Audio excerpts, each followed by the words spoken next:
दक्षिण भारत से लेकर उत्तर भारत की राजनीति में इस वक्त एक नया राजनीतिक भूचाल देखने को मिल रहा है।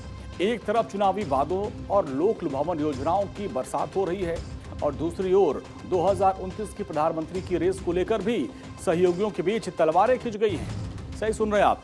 तमिलनाडु की राजनीति में अपनी जमीन मजबूत कर रहे टीवीके के प्रमुख और अभिनेता से नेता बने सी जोसेफ विजय ने तमिलनाडु की जनता खासकर महिलाओं और किसानों के लिए बड़े चुनावी दांव खेले।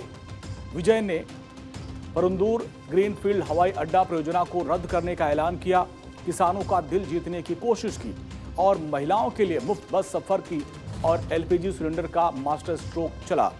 और इसी के साथ ही टीवीके के नेताओं ने अब ऐसा बयान दिया जिसने विपक्षी खेमे में और खासकर कांग्रेस पार्टी के भीतर हलचल मचा दी है।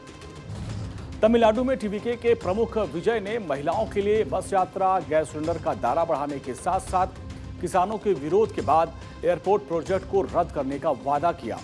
आइए सबसे पहले विजय की इन बड़ी घोषणाओं को पूरा आपको डेटा सहित समझाते हैं। महिलाओं और किसानों के लिए बड़े ऐलान किए हैं। महिलाओं के लिए डीलक्स और एक्सप्रेस बसों में भी मुफ्त की यात्रा होगी। हर पात्र परिवार को साल में 3 सिलेंडर दिया जाएगा। सब्सिडी सीधे बैंक खाते में जाएगी। किसानों के विरोध के बाद परंदूर एयरपोर्ट को परियोजना को रद्द कर दिया गया। ग्रीनफील्ड एयरपोर्ट प्रोजेक्ट पूरी तरीके से रद्द करने का ऐलान किया है। लेकिन बात सिर्फ तमिलनाडु के स्थानीय मुद्दों तक सीमित नहीं है। असली चिंगारी तो तब भड़की जब टीवीके के वरिष्ठ नेताओं ने विजय को 2029 के लोकसभा चुनाव के लिए प्रधानमंत्री पद के उम्मीदवार के तौर पर पेश करना शुरू कर दिया। टीवीके नेताओं का दावा है कि विजय की लोकप्रियता अब उत्तर भारत और हिंदी पट्टी में भी बहुत तेजी से बढ़ रही है। देश को दक्षिण भारत के एक मजबूत नेतृत्व की सख्त जरूरत है। टीवीके नेताओं की इस मांग पर कांग्रेस अब बिफर गई है।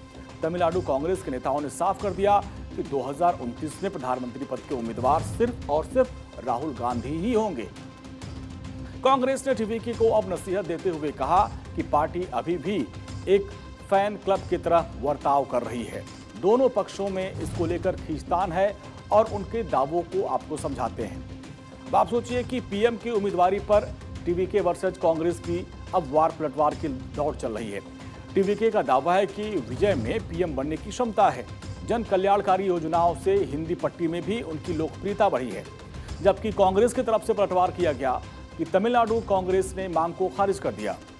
2029 के लिए सिर्फ और सिर्फ राहुल गांधी ही पीएम पद के उम्मीदवार हैं। कांग्रेस ने कहा कि टीवीके फैन क्लब की तरह सपने देखने के बजाय बीजेपी के विभाजनकारी एजेंडे का मुकाबला करे। एक तरफ तमिलनाडु में वादों और मुफ्त योजनाओं के सहारे सत्ता की बिसात बिछाई जा रही है और दूसरी ओर दिल्ली का तख्त हासिल करने की भी अब महत्वाकांक्षा ने सहयोगियों के बीच दरार पैदा कर दी है। अब देखना यह होगा कि टीवीके का ये पीएम कार्ड तमिलनाडु की राजनीति को किस मोड़ पर ले जाता है।